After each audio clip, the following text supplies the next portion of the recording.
Good morning. So it's Saturday, the last day of Bay of Biscay adventure. We just put the crew on the taxi and sent them off to the airport. We're very happy. We did exactly 1,000 nautical miles. We had to do a little detour when we came in here of one cable just to get the 1,000, so exactly 1,000. The trip was a lot of different weather conditions. We had no wind, we had lots of wind.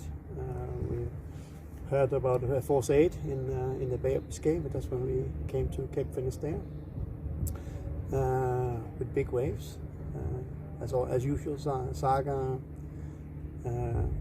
performed well. It's a very strong and seaworthy boat, so everything was under control. The crew had a great time. We had some great footage of the big waves and the people on the helm. Passage planning wise, it was also quite challenging because as I mentioned, we had different weather conditions, so no wind and lots of wind. And most of the time the wind was from the west, so it means wind on the nose in the beginning. Which meant we actually had to have a few days in Plymouth where we did sail training before we set off, because the wind was it was blowing nearly force 10. One day where we had to stay in the port. We didn't get any orca attacks. I was very worried about the orcas, so we did the passage planning accordingly. That meant we went offshore, far offshore. When we came down, we were in the shipping lane trying to stay out of the orcas. And also we followed the websites of the orca organization to see where the orcas were moving up and down along the coast with the tuners.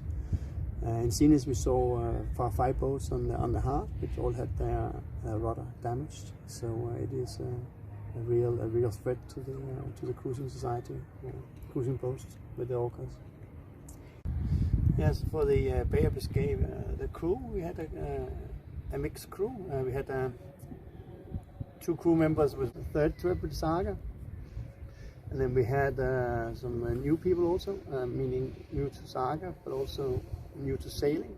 One guy had done most of his sailing on rivers. It's the first time that he was going on the high seas, so to speak, and he got the high seas when we were in the Bay of Biscay with huge waves. So it was good to see how the team came together.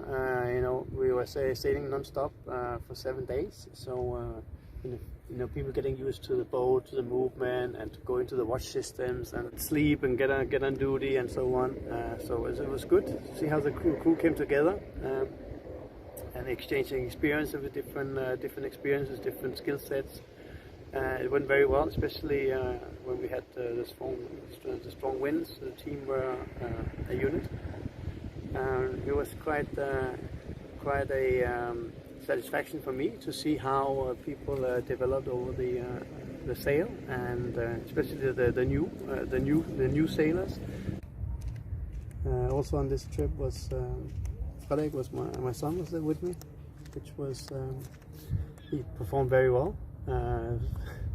From not sailing, he now after 1 month he has 1,500 nautical miles of experience, and he had big waves and everything. He's doing very well, and at the moment he is doing another sailing course with another school, just to get some different experience on different boats with different skippers. So we sent them off today, and they were all, it was let's say one of their highlights of their sailing career, their lifetime experience. Also because we had so many different conditions of wind and sail changes and issues. There's always issues, not issues, but on the boat something is not working. We had the head blocked, so I had to deblock the head in force 8 in Bay of Biscay. That was interesting, yeah. But that's sailing for you, cruising.